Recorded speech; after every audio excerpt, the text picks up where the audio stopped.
Mission संगठन पर निकले बीजेपी अध्यक्ष पंकज चौधरी आज 4 जिलों का करेंगे दौरा। मिशन 2027 की तैयारी तेज, ललितपुर से औरैया तक भाजपा अध्यक्ष की सक्रियता। एमपी में राज्यसभा चुनाव से पहले बड़ी हलचल, कांग्रेस विधायकों की होगी बाड़ेबंदी। आज कर्नाटक शिफ्ट हो सकते हैं विधायक। दोपहर 12:30 बजे भोपाल एयरपोर्ट से होंगे रवाना। रायपुर में साई कैबिनेट की बैठक आज, कई अहम प्रस्तावों पर लगेगी मुहर। खाद्य आपूर्ति समेत कई मुद्दों पर होगी चर्चा।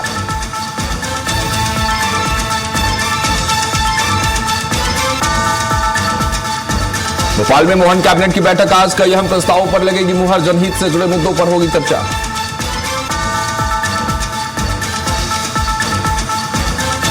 इंदौर में आज से शुरू होगा ब्रिक्स देशों का सम्मेलन। 20 देशों के प्रतिनिधि होंगे शामिल। केंद्रीय कृषि मंत्री शिवराज सिंह चौहान रहेंगे मौजूद।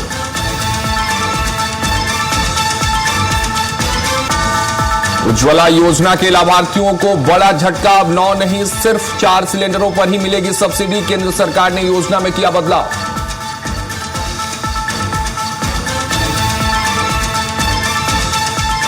अब खबरों की ओर। भाजपा प्रदेश अध्यक्ष पंकज चौधरी आज ललितपुर, झांसी, औरैया और कानपुर के दौरे पर रहेंगे। सुबह वे माता टीला स्थित मां मालिनी मंदिर में दर्शन पूजन करेंगे और स्वच्छता अभियान और वृक्षारोपण कार्यक्रम में हिस्सा लेंगे। इसके बाद बांसी में प्रबुद्धजनों से संवाद और ललितपुर भाजपा कार्यालय में संज्ञानात्मक बैठक करेंगे। दोपहर बाद झांसी और औरैया में विभिन्न कार्यक्रमों में शामिल होंगे। औरैया में कवि अजय अंजाम से मुलाकात के साथ भाजपा कार्यालय में वृक्षारोपण भी करेंगे।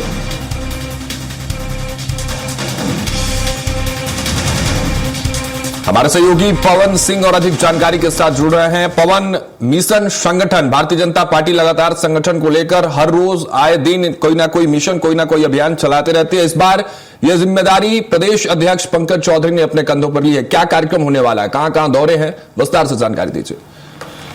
बिल्कुल राघवन, देखिए इस समय प्रदेश अध्यक्ष पूरी तरह से चुनावी मूड में है। 2027 का चुनाव काफी सन्निकट आ चुका है और इस बार प्रदेश अध्यक्ष अभी नए बनाए गए हैं। वैसे प्रदेश के बारे में उनको पूरी जानकारी है, पिछले 7 बार के सांसद है वो। पूरे प्रदेश के देश, रीत नीति, बहुत सारी ऐसी चीजें हैं जो समझते हैं और भारतीय जनता पार्टी का कार्यक्रम सिस्टम वो पूरी तरह जानते हैं। इसलिए अब जो 2027 का विधानसभा चुनाव है उसको देखते हुए प्रदेश अध्यक्ष लगातार इस समय पश्चिमी दौरे पे हैं, पश्चिमी उत्तर प्रदेश के दौरे पे हैं।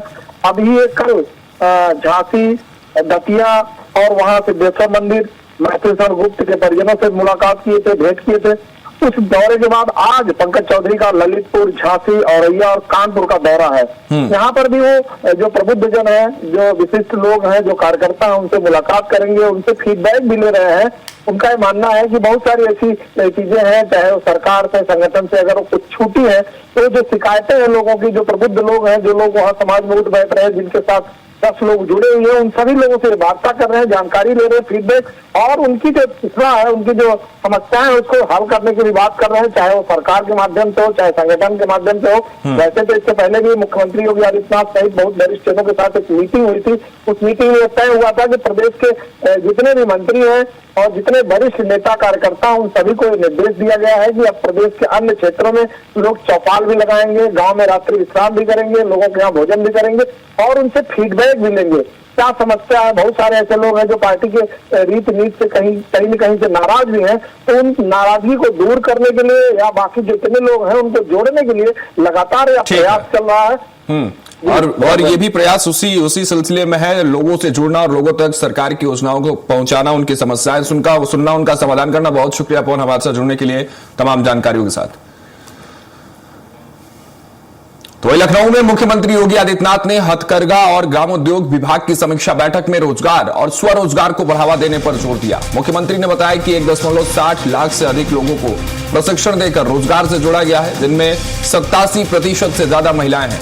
उन्होंने ऑटोमेशन, आधुनिक मशीनरी, टेक्निकल टेक्सटाइल्स और ई-कॉमर्स के जरिए उत्पादों को राष्ट्रीय और अंतर्राष्ट्रीय बाजार तक पहुंचाने की बात कही। ग्रामोद्योग को आत्मनिर्भरता और रोजगार का मजबूत माध्यम बताया मुख्यमंत्री ने।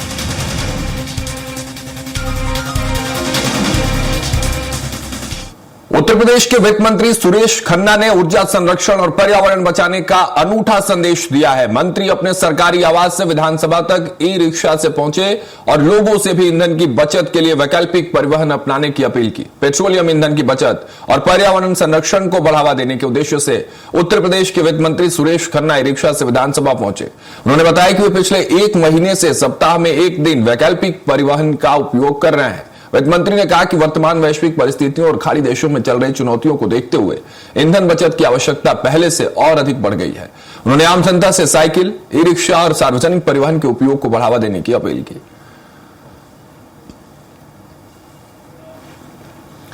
वहीं लखनऊ में बड़ी संख्या में महिला स्वास्थ्य कर्मी उप मुख्यमंत्री ब्रजेश पाठक के आवास पहुंची और गृह जनपद में तबादला किए जाने की मांग उठाई। महिला कर्मियों का कहना है कि वे कई वर्षों से ट्रांसफर के लिए अधिकारियों के चक्कर लगा रही हैं, लेकिन उनकी सुनवाई नहीं हो रही है। उन्होंने ज्ञापन सौंपकर अपनी मांग रखी और जल्द समाधान की अपील की है। इस दौरान पुलिस ने सभी महिला स्वास्थ्य कर्मियों को वहां से हटाकर इको गार्डन भेज दिया। मामला चर्चा का विषय बना हुआ है।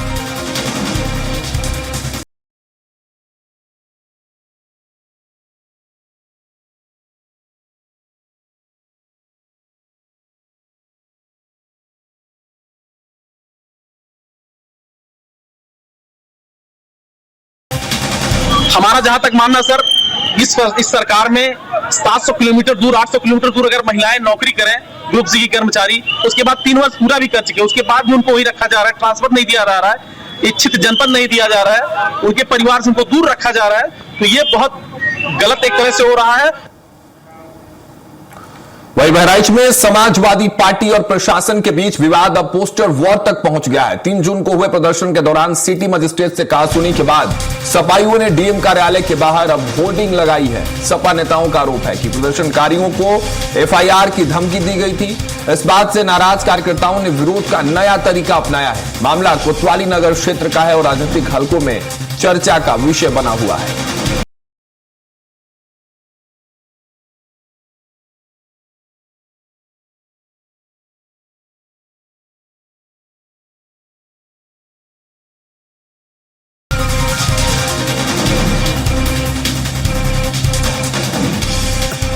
पुलिस भर्ती परीक्षा को लेकर प्रशासन पूरी रात मुस्तैद नजर आया। डीएम अभिषेक गोयल के निर्देश पर अधिकारी देर रात तक बस स्टैंड और प्रमुख स्थानों पर मौजूद रहे। सदर तहसीलदार वीरपाल सिंह और तहसील कर्मियों ने भटक रहे अभ्यर्थियों की मदद कर उन्हें सुरक्षित ठहरने की व्यवस्था उपलब्ध कराई। तहसील परिसर में रुकने, पेयजल और अन्य जरूरी सुविधाएं भी दी गई हैं। प्रशासन इस संवेदनशील और मानवीय पहल की अभ्यर्थियों ने सराहना की है।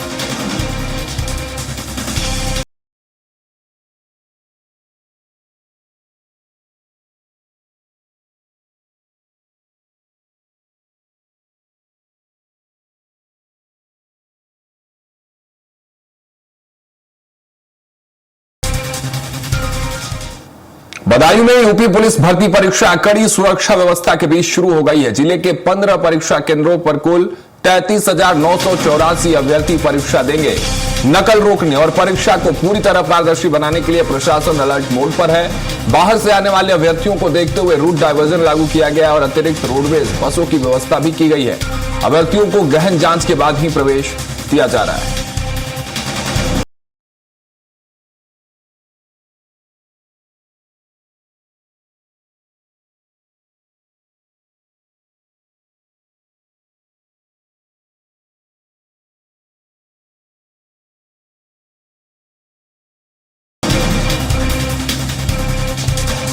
कहाँ से आए हो भैया? फरुखाबाद से। अच्छा, क्या क्या शर्तें हैं अंदर प्रवेश के लिए? प्रवेश के लिए शर्तें हैं, मतलब एडमिट कार्ड, आधार कार्ड लेके आए, टाइम बजे के बाद, टाइम बजे से पहले ही आ जाए। आप कौन सी पारी में परीक्षा देंगे? सेकंड पारी है। तो जिस तरीके से सरकार ने 50% छूट के लिए कहा है, तो ये बस में जो किराया जाता है तो उसको लेकर क्या कहेंगे? कहा है वो पूरा नहीं हो रहा। अच्छा, पूरा नहीं हो रहा है। हरदोई के शाहाबाद में एसडीएम सुशील मिश्रा पर कथित जानलेवा हमले का मामला सामने आया है। एसडीएम के मुताबिक कार्रवाई के दौरान कुछ लोगों ने उन पर हमला कर दिया, जिसमें उनके सिर समेत शरीर पर चोटें आई हैं। उन्होंने आरोप लगाया कि जिला पंचायत सदस्य के परिजनों और अन्य लोगों ने हमला किया। घटना के दौरान पथराव और सरकारी वाहन को नुकसान पहुंचाने की कोशिश भी की गई है। ये बात भी कही जा रही है और पुलिस मामले की जांच में जुटी हुई है। हरदोई में पथराव और हंगामे से बवाल मचा। इसके बाद मौके पर प्रशासन भी पहुंचा। हरदोई में एसपीएम के काफिले पर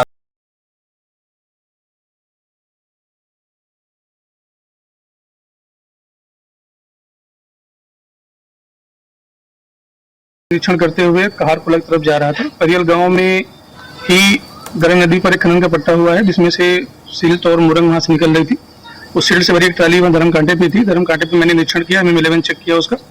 साहबाद वीडियो से बात करने के बाद मैंने प्रधान पुत्र जो बता रहे थे अपने आप को उदयवीर जी, मैंने उनसे बातचीत की तो उन्होंने अवगतता की, ये जवाब दिया कि जिसने बनवाया जाकर उससे पूछ लो, मैं कुछ नहीं बताऊंगा।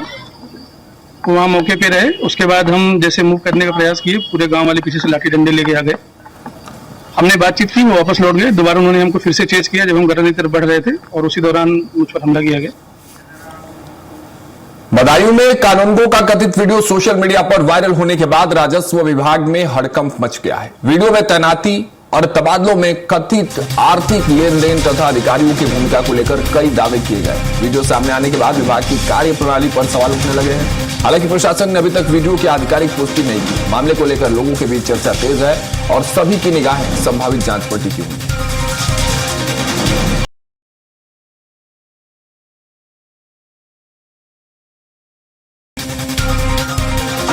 नौकरी से हमारी आड़ में फिर तो ये आप कुछ नहीं देते जैसे लेते क्षेत्र में आप नहीं देते बता तो रहा हूँ, तभी आप मेरा मारो मतलब सब ऐसे ही हैं।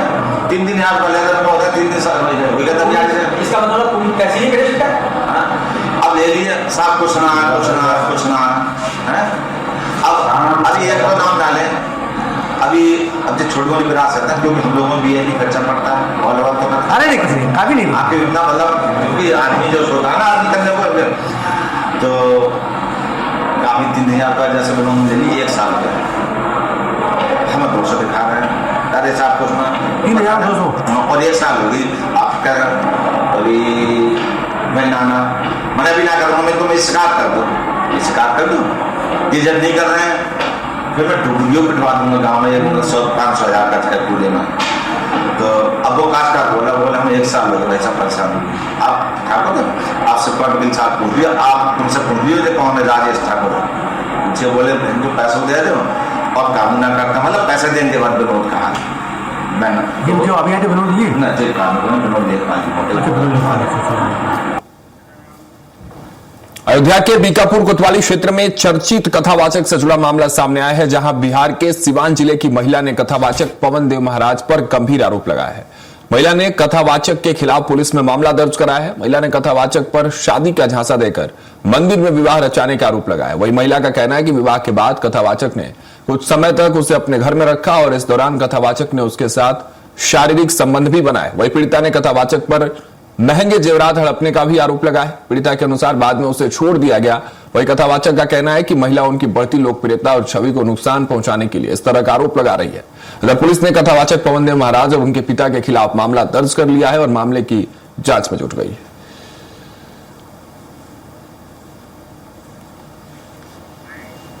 बोला कि अब आपको वहाँ नहीं रहना, अब आप मेरी पत्नी है, आप मेरे साथ अब मृत्यु कनक रहेंगी।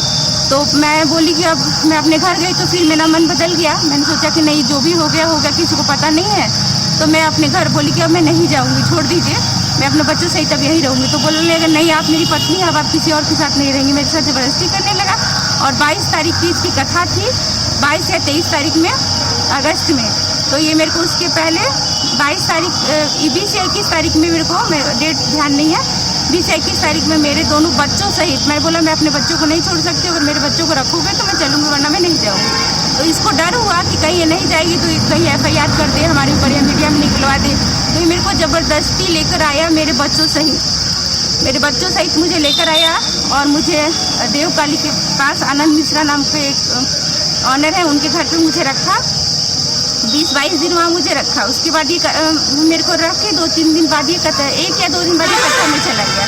तो कथा से लौटा तो मेरे बच्चे कहने लगे कि मम्मी मुझे पापा के पास जाना है, दादी के पास जाना है। तो ये बोला कि ठीक है, बच्चे कह रहे हैं तो आपने इसके बच्चों को घर पे छोड़ देते हैं, फिर बाद में बुला ले। अमरोहा जिले के हसनपुर कोतवाली क्षेत्र में एक युवक नाराज होकर गांव में निर्माणाधीन पानी की टंकी पर चढ़ गया। युवक के टंकी पर चढ़ने की सूचना मिलते ही ग्रामीणों की भारी भीड़ जमा हो गई। ग्रामीणों ने इस घटना की सूचना पुलिस को दी। मौके पर पहुंची पुलिस ने युवक को समझाने का प्रयास किया। इस दौरान ग्रामीण भी उसे नीचे उतरने के लिए मनाते रहे। काफी मशक्कत और समझाइश के बाद युवक पुलिस और ग्रामीणों की बात मानकर टंकी से नीचे उतर आया।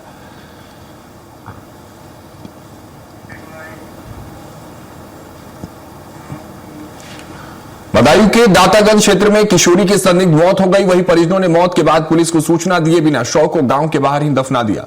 इधर मौत को लेकर तरह तरह की चर्चाएं शुरू हो गई हैं। इस दौरान पुलिस ने हरकत में आकर जिलाधिकारी की अनुमति के बाद किशोरी का शव कब्र से निकलवाकर पोस्टमार्टम के लिए भेज दिया और मामले की जांच में जुट गई है।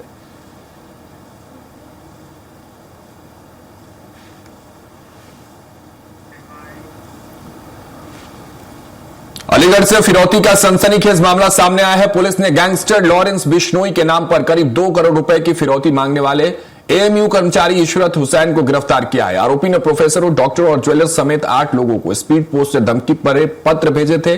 मामले के सामने आने के बाद पुलिस और खुफिया एजेंसियां सक्रिय हो गई और महज 48 घंटे के भीतर पूरे नेटवर्क का खुलासा कर दिया। जांच में पता चला कि शेयर और ऑनलाइन ट्रेडिंग में 80 लाख रुपए गंवाने के बाद आरोपी ने फिरौती की साजिश रची थी। पुलिस अब पूछताछ में आरोपी बड़े खुलासे किए हैं। जो दिल्ली का पोस्ट ऑफिस है जहां से लेटर पोस्ट हुए थे, वहां से जानकारी की तो पता चला कि 3 तारीख को ये 2 लेटर पोस्ट हुए थे, तो टोटल 8 लेटर पोस्ट हुए। तो जहां ये लेटर पोस्ट हुए थे उनसे जब बात की गई तो पता चला कि 8 के 8 एएमयू से संबंधित हैं।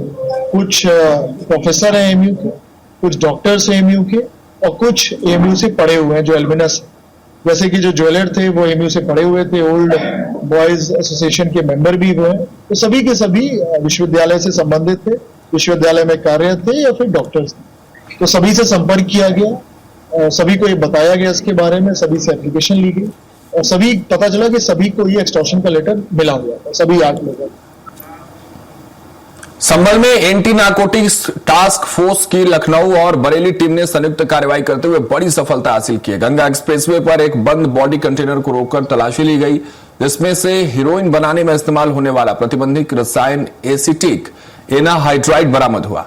टीम ने कुल 620 किलो रसायन जब्त किया है, जिसकी कीमत करीब 1 करोड़ 60 लाख रुपए बताई जा रही है। कार्रवाई के दौरान 4 आरोपियों को गिरफ्तार किया गया।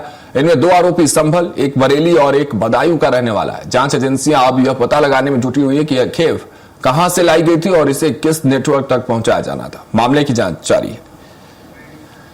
जनपद संभल की कालेदवी पुलिस के द्वारा संयुक्त कार्रवाई में एक बड़ी एसिटिक एनहाइड्रेट सप्लाई की गैंग का बस्ट किया गया है, जिसमें 629 किलो एसिटिक एनहाइड्रेट जिसकी मार्केट वैल्यू 1 करोड़ 60 लाख रुपए है, उसको बरामद किया गया है।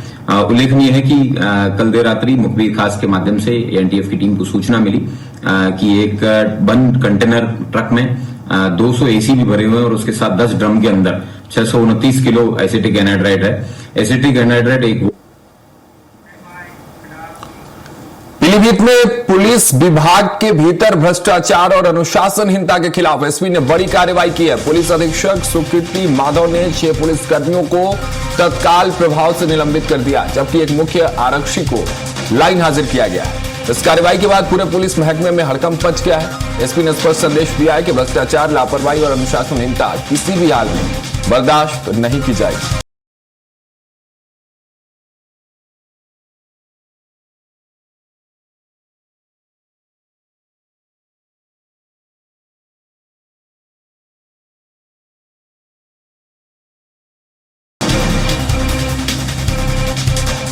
गजरौला में भाजपा नेता चौधरी वेदपाल सिंह ने प्रेस वार्ता कर अधिवक्ता रविंद्र शुक्ला द्वारा लगाए गए आरोपों को पूरी तरह निराधार बताया। उन्होंने कहा कि उनके खिलाफ हत्या की साजिश और फिरौती देने के आरोप बेबुनियाद हैं। वेदपाल सिंह का कहना है कि दोनों पक्षों के बीच संपत्ति को लेकर विवाद चल रहा है, जिसके कारण उन पर झूठे आरोप लगाए जा रहे हैं।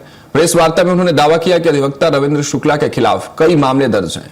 भाजपा नेता ने यह भी कहा कि पूरे मामले की निष्पक्ष जांच होनी चाहिए ताकि सच्चाई सामने आ सके। फिलहाल दोनों पक्षों के आरोप प्रत्यारोप इलाके में चर्चा का विषय बने हुए हैं और मामले को लेकर लोगों की नजर बनी हुई है। मैं बता दूं आपके माध्यम से, उनमें से एक आपराधिक प्रवृत्ति का भूमाफिया है जिसका नाम वेदपाल पुत्र मूलचंद निवासी ग्राम यज्ञबगड़ी थाना रजपुर है, जिसका मैं मीडिया के माध्यम से फोटो भी दिखा दूं कि उसका फोटो ये लगा हुआ है। इस आपराधिक प्रवृत्ति के भूमाफिया ने थाना गजरोड़ा का एक पंजीकृत रजिस्टर्ड गैंग है जिसका नाम है मनोज कुमार, जो सरगना है, जो रहने वाला है वारसाबाद का। इस बुलेटिन में फिलहाल मेरे साथ इतना ही। खबरों का सिलसिला लगातार जारी रहेगा, आप देखते